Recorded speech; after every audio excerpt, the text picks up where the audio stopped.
गुरु पूर्णिमा के दिन आज आपको बहुत सारी ढेर सारी शुभकामनाएं। मैं आपको आज एक कहानी सुनाना चाहती हूँ। तो सभी बच्चों को ध्यान से सुनना है, ठीक है। एक बारी एक रिटायर्ड पर्सन ने अपने लिए एक बहुत ही खूबसूरत घर खरीदा। उस घर के पीछे ना एक बहुत बड़ा आम का पेड़ था। तो उसकी वाइफ को आम पसंद थे, इसलिए उसने उस घर को मतलब फर्स्ट प्रायोरिटी के लिए ख़रीदा। फिर उसने अपने घर को खूब अच्छे से सजाया, खूब बढ़िया से मेंटेन किया। और जैसे उसके घर में उसके दोस्त रिश्तेदार जो भी आते थे सब खूब प्रेज करते थे। तो एक बारी एक उसका दोस्त आके कहने लगा कि भाई आपका घर तो बहुत अच्छा है, बहुत सुंदर है, पर आप एक बारी इसका वास्तु दोष के लिए वास्तु शास्त्री को बुलाकर दिखा लो। कई बारी घर में वास्तु दोष होता है, नया घर खरीदते हैं तो वो ज़रूरी होता है। तो उसने उसकी बात मान ली।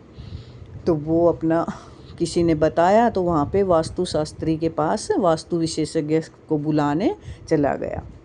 तो जब वहाँ पे वो गया, उसको अपनी गाड़ी में बिठा के लेके आ रहा था, तो रास्ते में जैसे उसको ना जब भी कोई गाड़ी आए उसके पीछे से ओवरटेक करे, वो वहीं पे अपनी गाड़ी को स्लो कर ले और उसको आगे निकलने दे। तो बार बार वो ऐसे कर रहा था। तो वास्तु विशेषज्ञ ने कहा कि सर आप ऐसा क्यों कर रहे हो कि कोई भी गाड़ी आती है आप उसको बाहर मतलब ओवरटेक करने देते हो, आगे चली जाती है और आप रुक जाते हो।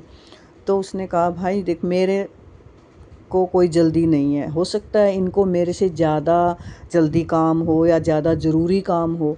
मैं अपना आराम से जा रहा हूँ तो मुझे कोई परेशानी नहीं है, इनको आगे निकलने देता हूँ, है ना। तो इसलिए मुझे मतलब ओवरटेक कर रहे हैं तो मुझे इनसे कभी कोई परेशानी नहीं होती। फिर वो वास्तु विशेषज्ञ ने थोड़ा सा मुस्कुराया और देखता रहा उसकी साइड। उसके बाद जब उसका घर आने वाला था तो वो गली में गए तो वहाँ पे एक बच्चा भाग के आया। तो उसने एकदम से गाड़ी रोकी, बच्चा निकल गया गाड़ी के आगे से। तो फिर ना वो थोड़ी देर और रुका रहा, उसने इंतज़ार किया थोड़ी देर। तो एक बच्चा और आ गया, इतनी देर में वो भी चला गया। तो फिर उस वास्तु विशेषज्ञ ने फिर पूछा कि सर आपको कैसे पता चला कि इसके पीछे एक बच्चा और आने वाला है जो आप गाड़ी रोक के मतलब वेट कर रहे थे। तो उसने कहा कि हम भी बचपन में जब खेलते थे तो कभी भी ऐसा नहीं होता था कि अकेले शरारत करें, भाई दोस्तों के साथ ही शरारत करते हैं। तो एक बच्चा भाग के आया है तो पता है कि कोई ना कोई और भी होगा, इसलिए मैंने सोचा और मैंने गाड़ी को रोक के रखा, है ना, कि बच्चे को चोट ना लग जाए। तो फिर वास्तु विशेषज्ञ उसको देख के हंसा थोड़ा सा और फिर अपना आराम से बैठ गया, सोचने लग गया उसके बारे में। फिर उसके बाद उसका घर आया तो घर में अंदर गए तो उसने गाड़ी रोकी। तो जैसे ही उसने गाड़ी रोकी तो पीछे जो पेड़ था उसका, उस पर से बहुत सारे पक्षी उड़ने की आवाज़ आई। तो वो समझ गया कि पीछे बच्चे आए होंगे आम तोड़ने, और मेरी गाड़ी की आवाज़ सुन के वो भागे हैं और फिर ये पक्षी उड़े हैं।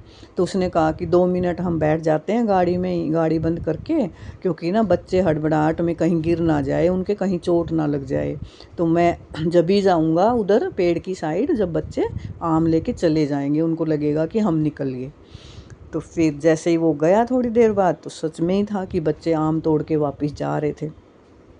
तो फिर उसने उसको बिठाया, बुलाया, जो वास्तु विशेषज्ञ को जो लेके आया था वो सोच रहा था उसके बारे में और वो मुस्कुरा रहा था देख के। तो वास्तु विशेषज्ञ ने चाय पानी पीने के बाद कहा कि सर आपके घर में कोई वास्तु दोष नहीं हो सकता, ना आपके जीवन में कोई वास्तु दोष हो सकता, ना आपके आसपास कुछ हो सकता। आपका घर बिल्कुल सही है, आपके जीवन भी बहुत सही है, और मतलब आपको कोई ज़रूरत नहीं है इस चीज़ को दिखाने की या किसी से पूछने की। तो उसने कहा क्यों, मैं तो इतनी दूर से आपको लेके आया हूँ, मतलब आप मेरे घर का पूरा मतलब देखो इसको, और वो जो भी आपको समझ में आए मुझे बताओ।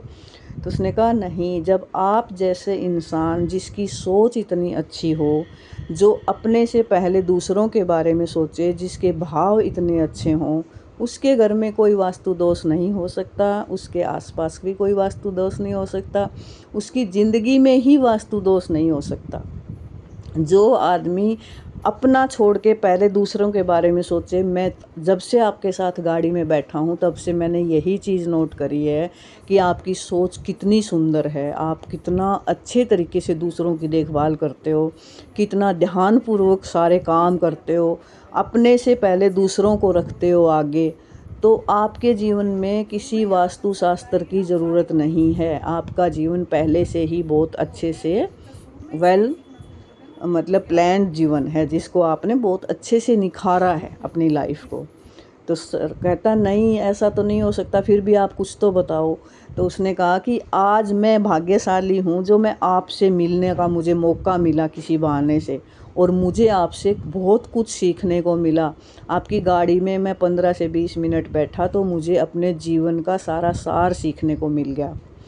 यही मेरी खुशकिस्मती थी कि जो मैं आपसे आज मिला, और वास्तुशास्त्र सब कुछ बहुत अच्छा है। अपने जीवन को अच्छा बनाने के लिए अपनी सोच को अच्छा बनाओ, अपने विचारों को पवित्र बनाओ, और अपने जीवन को खुशहाल बनाने के लिए आप सबसे पहले अपना जो जीवन की मेन वो होते हैं ना, मेन चीज़ कि आप अच्छे कर्मों पे ध्यान दो। आपके सारे वास्तुशास्त्र, सारे वास्तु दोष सब सही वहीं पे ठीक हो जाएंगे। Thank you.